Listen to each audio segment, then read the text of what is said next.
Friends, ఇప్పుడే అందిన వార్త. తెలుగు రాష్ట్రాల ప్రజలకు గుడ్ న్యూస్ చెప్పిన రైల్వే శాఖ అంటూ వార్తలు అయితే వస్తున్నాయి ఫ్రెండ్స్. మరి ఏంటి ఆ గుడ్ న్యూస్ అనేది చూసేద్దాం ఫ్రెండ్స్. వివరాల్లోకి వెళ్ళే ముందు దయచేసి లైక్ చేసి షేర్ చేసి సబ్స్క్రైబ్ అయితే చేసి మరిన్ని లేటెస్ట్ అప్డేట్స్ కోసం బెల్ ఐకాన్ అయితే క్లిక్ చేయండి ఫ్రెండ్స్. సంక్రాంతి పండుగ అంటేనే తెలుగు రాష్ట్రాలకు పెద్ద పండుగ. ఏపీ నుంచి తెలంగాణ, ఇతర రాష్ట్రాలకు వెళ్ళి స్థిరపడ్డవారు ఖచ్చితంగా ఎక్కడ ఉన్న సంక్రాంతికి సొంతూరుకు చేరుకుంటారు. వచ్చే ఏడాదికి సంక్రాంతికి ఏపీకి వెళ్ళాలనుకునేవారు ఇప్పటికే టికెట్ బుక్ చేసుకోవడంతో రైళ్లన్నీ నిండిపోయాయి.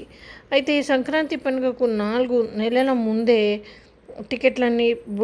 రైళ్ళన్నీ నిండిపోయాయి. రిజర్వేషన్ ఓపెన్ చేసిన నిమిషాల్లోనే ఖాళీ అయిపోయాయి. ప్రస్తుతం వెయిటింగ్ లిస్ట్ భారీగా పెరిగిపోతుంది.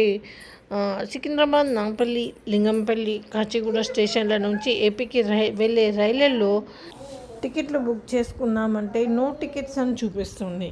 వెయిటింగ్ లిస్ట్ రిగ్రెట్ స్టేటస్ చూపిస్తుంది.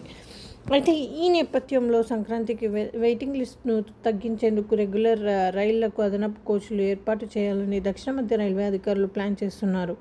అప్పటికి సరిపోకపోతే మరో 400 స్పెషల్ సర్వీసులు నడపాలని దక్షిణ మధ్య రైల్వే అధికారులు భావిస్తున్నారు. సికింద్రాబాద్ నుంచి ఏపీ ఇతర ప్రాంతాలకు వెళ్లే గరీబ్ రథ్, ఫలక్నామా, కోనార్క్, ఎల్టీటీ, ముంబై, గోదావరి, విశాఖ ఎక్స్ప్రెస్తో సహా అనేక ఎక్స్ప్రెస్ రైళ్లు విశాఖపట్నం వైపు జనవరి 10, 11, 12 తేదీలలో పూర్తి స్థాయిలో నిండిపోయాయి. కాకినాడ వైపు వెళ్లే Kakinada express, LTT, Kakinada express రైలు రిగ్రెట్ స్టేటస్ చూపిస్తున్నాయని ప్రయాణికులు అంటున్నారు. మహారాష్ట్ర, తమిళనాడు, కర్ణాటక, ఒడిశా, వెస్ట్ బెంగాల్ రైళ్లన్నీ ఏపీ మీదుగానే వెళ్తాయి.